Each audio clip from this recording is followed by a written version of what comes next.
सावर सावर सूरतिया। कीबोर्ड की आवाज थोड़ी सी ज्यादा है, हल्का सा मेंटेन करें। हे सावर सावर सूरतिया तोहार दुल्हा सावर सावर सूरतिया। आज के जमाना में अगर जे सावर बा अगर ओकरा के 2 घंटा धूप में खड़ा कर देवल जाए तो वैसा नहीं रहे, लेकिन गोर आदमी के जे बहुत गोर बा ओकरा के बस ज्यादा नहीं आधा घंटा खड़ा कर दे, ओकरे बाद में मिला पूरा गोराई धरी के धरी रह जी। पता चली ब्यूटी पार्लर में जाके फेशियल मेकअप सब करवा के आवे के पड़ी।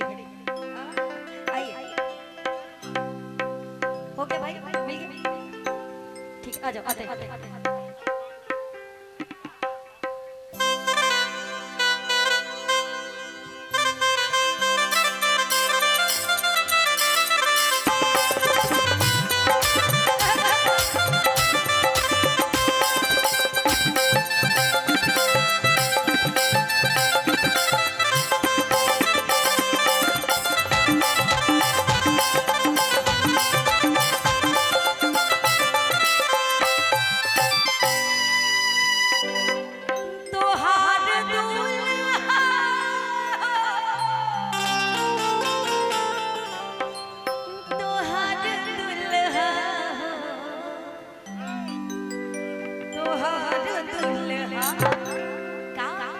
सावर सावर सूरतिया तोहार दुल्हा, सावर सावर सूरतिया तोहार दुल्हा, तोहार दुल्हा,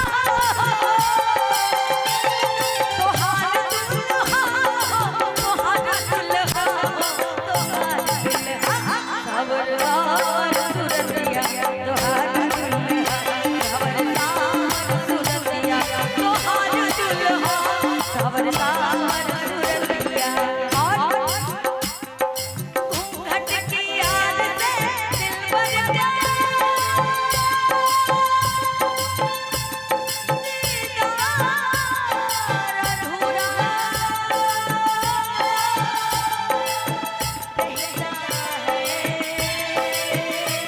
जब तक ना पड़े आशिक की नजर, जब तक ना पड़े आशिक की नजर, अधूरा रहता है घूंघट की आड़ से दिलबर का। सावर सावर सूरतिया तोहार,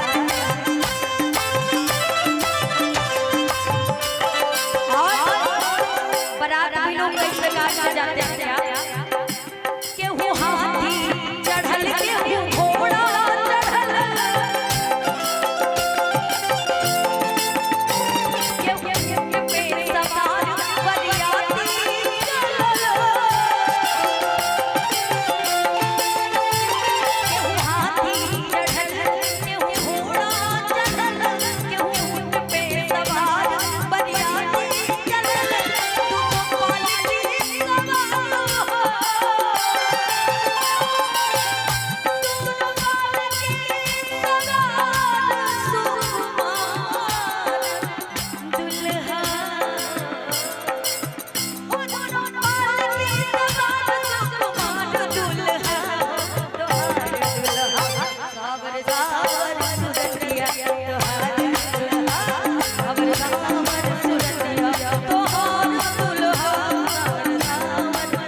आशीर्वाद लेके आए हैं। बहुत बहुत धन्यवाद, थैंक यू सो मच। जी जी जी। अच्छा अनुशंकर, अच्छा अरुण शंकर ऑटोमोबाइल बड़का। अच्छा फल का आपकी तरफ से ये 1101 रुपए का आशीर्वाद। प्रभु श्री राम जानकी का आशीर्वाद बना रहे। आजाश, अच्छा जी जी। अच्छा उसको एक बार लिख दीजिएगा तो नहीं सुनाई तो ना। हाँ हाँ। अच्छा आजाद सिंह कोबाड़ा, अच्छा बहुत बहुत धन्यवाद, थैंक यू सो मच। थोड़ा तालियां बजा दीजिए भाई स्वागत में सभी लोग। हो फूल बरसे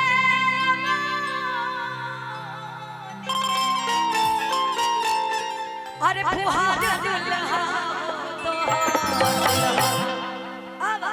सावर सावर सूरतिया फुहार दुल्हा, सावर सावर सूरतिया फुहार दुल्हा, सावर सावर सूरतिया फुहार दुल्हा, सावर सावर सूरतिया फुहार